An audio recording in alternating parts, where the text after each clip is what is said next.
চকচকে এই ট্রফির লড়াই, আর একটা ম্যাচ, তারপরে এই ট্রফিটা উঠবে কার হাতে? একবার আপনাকে একটু পরে প্রশ্ন করি, আগে আপনার সিনিয়রের কাছে যাই। কে জিতবে আগে সেটা একটু শুনি। টু বি অনেস্ট এইভাবে স্পেসিফিক বলতে পারবো না যে কে জিতবে। কালকে ওই টাইমটাতে বলতে পারবো যে ইন্ডিভিজুয়াল টাইমটাতে মাঠে যারা ভালো করবে, যদি ওরা ভালো খেলে ডেফিনেটলি ওরা জিতবে। যদি আমরা আমাদের রাইট প্রপার এক্সিকিউশন করতে পারি আই থিঙ্ক আমরা জিতবো। তো স্পেসিফিক বলতে পারতেছি না। আচ্ছা আকবর আলী, কেন মনে হচ্ছে যে এই ট্রফিটা রংপুরের জেতা উচিত? আমরা যেভাবে আমাদের পুরো টুর্নামেন্ট খেলেছি ওইভাবে যদি আমাদের প্ল্যানগুলো আমরা মাঠে এক্সিকিউট করতে পারি তাহলে আমরা জিততে পারবো। আচ্ছা, আর আপনার দলের বোলিং ইউনিটটাকে সবাই বলছে যে অনেক বেশি শক্তিশালী, তো এটা আপনাকে ক্যাপ্টেন হিসাবে কতটা কাজগুলো সহজ করে দেয়? আর মনে হচ্ছে কিনা যে আপনার বোলাররাই আপনাকে বেশ ভালো ইয়ে করছে, আর ব্যাটিংয়ে আপনি নিজেও আছেন একমাত্র ব্যাটার হিসেবে 300-র বেশি রান।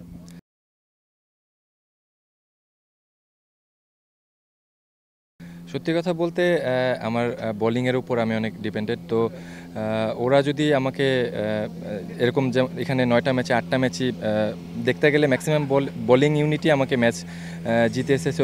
চেষ্টা থাকবে আমি উপর থেকে ভালো একটা কন্ট্রিবিউশন রাখার জন্য। আর দিন শেষে টি-20তে আপনার খুব বেশি ম্যাচই আপনার টি-20তে বোলাররাই জিতায়। তো কালকের দিনেও আমি আশা রাখবো যে আমার বোলাররা ভালো কিছু আমাকে ফিডব্যাক দিবে, আর যাতে আমার জন্য ইজি হয়ে যায়। আর আকবর, অপোনেন্ট কিন্তু বললো তাদের বোলিংটা শক্তিশালী, তার মানে তো আপনাদের ব্যাটাররা প্রস্তুত। একটু পরে আপনি নিজেও প্র্যাকটিসে যাবেন আরেকবার, শেষের আগে একেবারে নিজেকে নিজেদের প্রস্তুত করতে। না, আমাদের ব্যাটসম্যানরাও দেখুন মানে প্রত্যেকেই যে যার দিনে পারফর্ম করা দরকার সেই আসলে আমাদেরকে ম্যাচটা জিতাচ্ছে। আর আমাদের অবশ্যই মেট্রো বোলিং ইউনিট অনেক স্ট্রং, বাট আমাদের বোলিং ইউনিটে কিন্তু অনেক ভালো করছে। আপনি বাবু ভাইয়ের কথা বলতে পারেন, মুগ্ধ বা অন্যান্য আরিফ ভাইরা যারা আছে, এনাম ভাই, প্রত্যেকেই ভালো বোলিং করছে। তো আমার মনে হয় যে আসলে একটা গুড ম্যাচ হবে। আর অপোনেন্ট ক্যাপ্টেন সামনে, তার জন্য কোনো বার্তা?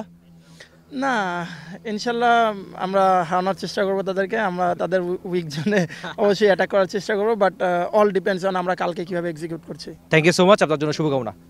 বললো কিন্তু মানে আপনার জন্য মেসেজ থাকছে, আপনি নিশ্চয়ই কোনো একটা বার্তা দিয়ে রাখবেন।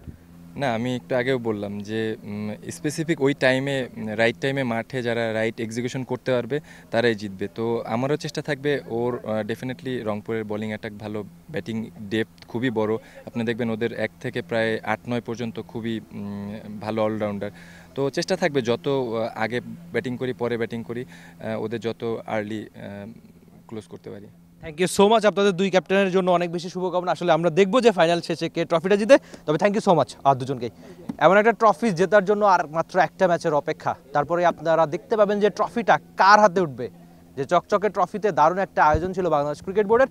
সচরাচর বিপিএলের ছাড়া তেমন কোনো টুর্নামেন্ট আমরা দেখি না, তবে টি-20-র এমন আসর অবশ্যই দেশের ক্রিকেটকে আরেকটা ধাপে হয়তো নিয়ে যাবে, যেটা আদতে সবচেয়ে বড় পাওয়া হতে পারে বিসিবির জন্য।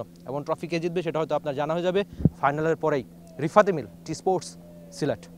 For more updates, subscribe to our YouTube channel and click on the bell icon. Follow us on Facebook and Instagram. Download T Sports app to enjoy exciting games and highlights. Visit tsports.com.